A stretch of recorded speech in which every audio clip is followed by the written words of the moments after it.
दोस्तों, कहानी की शुरुआत होती है एलिस नाम की लड़की से, जो कि बहुत ही मासूम होती है, लेकिन इसे हर एक बात जानने की क्यूरियोसिटी होती है।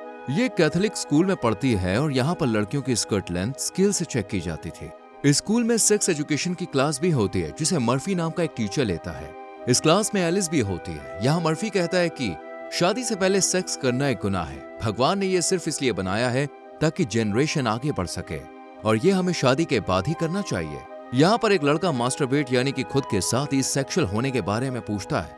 यानी मर्फी पूछता है कि क्या तुम ऐसे बच्चे को जन्म दे सकते हो।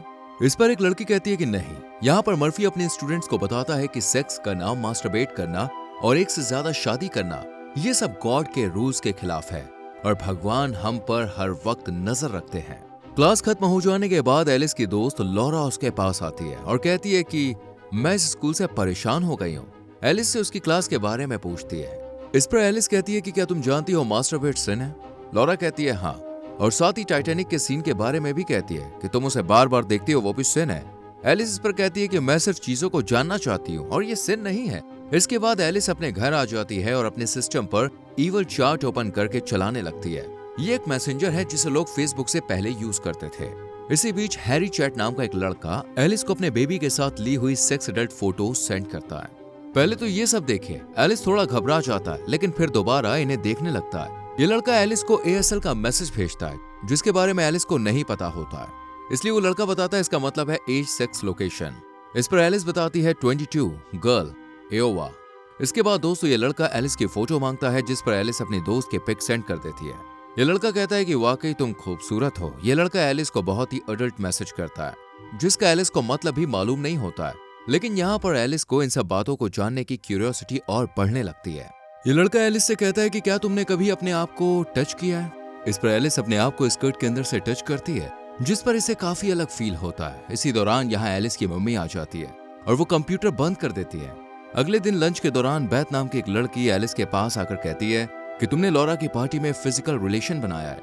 ये सुनकर लॉरा कहती है कि क्या सच में वेद के साथ तुमने सोलर टॉस किया है। एलिस कहती है कि मुझे तो इसका मतलब भी नहीं पता है। बेथ कहती है कि यह बात पूरे स्कूल में फैल चुकी है और वेद की गर्लफ्रेंड भी उससे काफी नाराज है।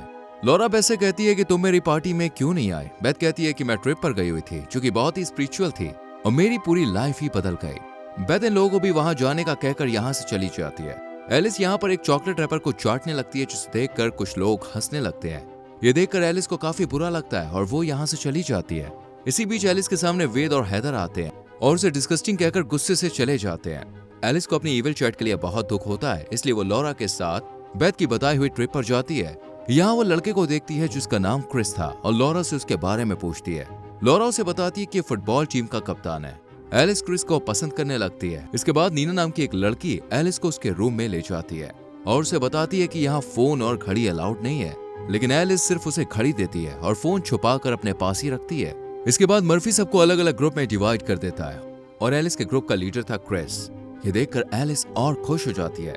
इसके बाद मर्फी सेशन शुरू करता है और कहता है कि तुम सब यहाँ गॉड के बुलाने पर आए हो और इसके बाद तुम्हारी जिंदगी और बेहतर हो जाएगी और आप लोग गॉड के बहुत करीब आ जाएंगे। यहाँ मर्फी सबको एक फॉर्म देता है और कहता है कि लास्ट ईयर से अब तक जो तुम्हारी फीलिंग्स रही है उस पर सर्कल करें। यहाँ एलिस टर्न ऑन पर भी सर्कल करती है, लेकिन फिर उसे मिटाने की कोशिश करती है, पर टाइम खत्म हो जाता है। इसके बाद नीना स्पीच देते वक्त बताती है कि उसकी फैमिली उसे इग्नोर करती है, लेकिन जब से वो यहाँ पे आई है उसे लगता ही नहीं है कि वो अकेली है। यहाँ आकर वो बहुत खुश है। ये सुनकर सभी लोग इमोशनल हो जाते हैं।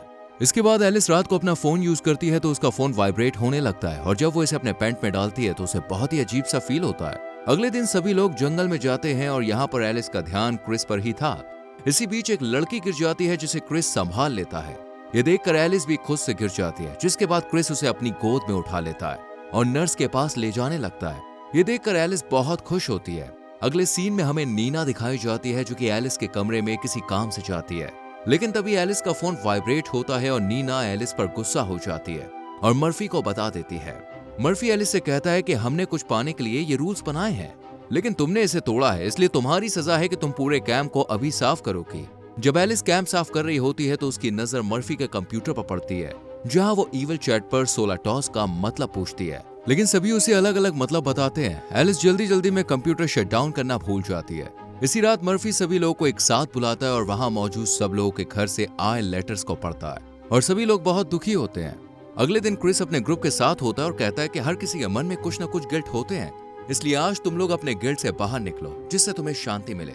इस पर एक लड़का बताता है कि पिछले हफ्ते मेरा ब्रेकअप हुआ था, लेकिन मैं ऐसा दिख रहा था जैसे मानो कुछ हुआ ही नहीं है, लेकिन मैं अंदर से बहुत परेशान हूँ। वहीं एक लड़की कहती है कि मेरी दादी की डेथ हो गई है और मैं उन्हें देख भी नहीं पाई। अब बारी थी एलिस की, जिसके पास बताने के लिए कुछ भी नहीं था, इसलिए वो झूठ बोलती है और कहती है कि मेरे डॉग की मौत हो गई है और हमें पता चला है कि उसे हमारे पड़ोसी ने जहर दिया था। अगले सीन में जब सब लोग खाना खा रहे होते हैं तो मर्फी यहाँ पे आकर पूछता है कि किसने मेरे कंप्यूटर में ईविल चैट पर एडल्ट चैट की है। यहाँ पर कोई कुछ भी नहीं कहता है। मर्फी कहता है कि गॉड सब देख रहा है। इसके बाद मर्फी पुलिस को बुलाकर उससे पूछता है, गॉड के साथ तुम्हारा कैसा रिश्ता है? एलिस कहती है अच्छा है। इस पर मर्फी कहता है कि तुमने फॉर्म में टेंडोन क्यों फिल किया था, क्या अभी तुम ऐसा फील करती हो? एलिस इस पर साफ मना कर देती है। इसके बाद जब एलिस हॉल साफ कर रही होती है तो वेद यहाँ पर आकर कचरा जमीन पर फेंक देता है। एलिस पूछती है कि तुम ऐसा बिहेव क्यों कर रहे हो? मुझे तो इस वर्ड के बारे में पता भी नहीं था, मैं पूरे स्कूल में बदनाम हुई। इसी बीच मर्फी यहाँ पर आकर वेद को अपने साथ ले जाता है। यहाँ पर एलिस को वेद का बैंड मिलता है जिसे वो रख लेती है। जब एलिस सफाई कर रही होती है तो उसे नीना एक लड़के को किस करते हुए दिखाई देती है।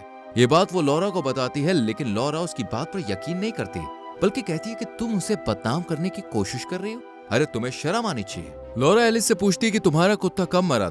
वैसे इस पर एलिस कहती है कि मेरे पास बताने के लिए देखो कुछ भी नहीं था, इसलिए मैंने ये एक फेक स्टोरी बनाई। लॉरा कहती है कि तुमने झूठ बोला और मुझे लगता है कि तुमने ही सर के कंप्यूटर में एडल्ट चैट की थी। एलिस उसे समझाने की कोशिश करती है, पर लॉरा गुस्से में यहाँ से चली जाती है। जब एलिस किचन साफ कर रही होती है तो उसे एक आइडिया आता है। एलिस यहाँ वेद का हैंड बैंड मर्फी के कंप्यूटर के पास रख देती है, जिससे सारा शक वेद पर जाए और खुद छुप जाती है। और यहाँ मर्फी अपना कंप्यूटर ऑन करके सेक्स वीडियोस देखकर मास्टरबेशन करने लगता है। ये देखकर एलिस बहुत शॉक्ड हो जाती है और अपनी आंखें बंद कर लेती है। अगले सीन में एलिस को उदास देखकर क्रिस उसके पास आता है और उससे बात करने के लिए टेबल पर बैठ जाता है। यहाँ पर एलिस खुद पर कंट्रोल नहीं कर पाती और क्रिस को किस कर लेती है, लेकिन क्रिस कहता है कि ये सब सिन है और यहाँ से भाग जाता है। ये देखकर एलिस भी बड़ी दुखी होती है। जब रात में सभी लोग प्रैक्टिस कर रहे होते हैं तो एलिस चुपके से एक बार में चली जाती है, जहाँ वो बार की ओनर जीना से मिलती है और कहती है कि आज के टाइम में लोग वैसे क्यों नहीं दिखते जैसे होते हैं, सब लोग फेक हैं। जीना कहती है कि मैं समझ सकती हूँ तुम जो फील कर रही हो, क्योंकि मैं भी एक स्ट्रिक्ट कैथोलिक स्कूल में पढ़ती थी। एलिस जीना से अपनी फीलिंग्स शेयर करती है और काफी अच्छा फील करती है। इसके बाद जब जीना एलिस को ड्रॉप करती है तो एलिस जीना से सोलर टॉसिंग का मतलब पूछती है और जीना भी इसका मतलब बता देती है और फिर एलिस अपने रूम में चली जाती है।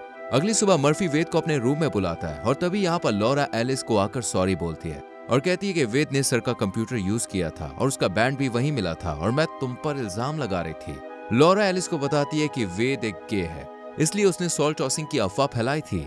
यहाँ वेद सबके सामने अपनी गलती की माफी मांगता है और मर्फी कहता है कि अगर कोई और भी आना चाहता है तो आ सकता है। एलिस सबके सामने स्पीच देने के लिए आती है और कहती है कि सबके कुछ न कुछ सीक्रेट्स होते हैं, अगर हम इन्हें ऑनेस्टली सबके साथ शेयर करेंगे तो हमें अपनी चॉइस पर शर्मिंदा नहीं होना पड़ेगा। लेकिन यहाँ तो सभी फेक है और एक दूसरे के बारे में अफवाह उड़ाते हैं, जिस वजह से इंसान को बहुत ही अकेला फील होता है। ये कहकर एलिस यहाँ से चली जाती है और सभी लोग शांत हो जाते हैं। ट्रिप खत्म होने के बाद जब एलिस स्कूल जाती है तो क्रिस इसे देखकर छुपने लगता है, जिस पर एलिस कहती है कि जो लास्ट टाइम हुआ वो अब नहीं होगा और हम अच्छे दोस्त की तरह रहेंगे। इस पर क्रिस भी राजी हो जाता है। इसके बाद एलिस मर्फी के पास जाकर अपने सीक्रेट्स रिवील करती है और फिर मर्फी से कहती है कि मैंने एक सेक्स वीडियो देखी थी, क्या इसके लिए गॉड मुझे माफ करेंगे? मर्फी समझ जाता है कि ये किस वीडियो की बात कर रही है, इसलिए वो थोड़ा हिचकिचाता है और कहता है कि ये तुम्हारी और गॉड के बीच की बात है। जब एलिस अपने घर पर टाइटैनिक मूवी का वही रोमांटिक सीन देख रही थी तो वो अपनी स्कर्ट में अपने आप को टच करती है, लेकिन इस बार उसे कोई गिल्ट नहीं होता और यहीं पर फिल्म की एंडिंग हो जाती है। इस फिल्म के जरिए हमें बताया गया है कि सेक्स डिजायर होना आम बात है, लेकिन इन चीजों को अपने अंदर दबाने और एक फेक चेहरा लेकर घूमने से बेहतर है कि हम इसे कन्फेस करें ताकि गॉड और लोग के सामने रियल बनकर रह सकें। दोस्तों, आपको ये कहानी कैसी लगी हमें कमेंट करके जरूर बताएं। वीडियो को लाइक और शेयर करें। संग में चैनल को सब्सक्राइब करके बेल आइकन प्रेस करें। हमारे टेलीग्राम चैनल का लिंक आपको डिस्क्रिप्शन में मिल जाएगा, तो वहां भी ज्वाइन जरूर करें। अभी के लिए बाय बाय।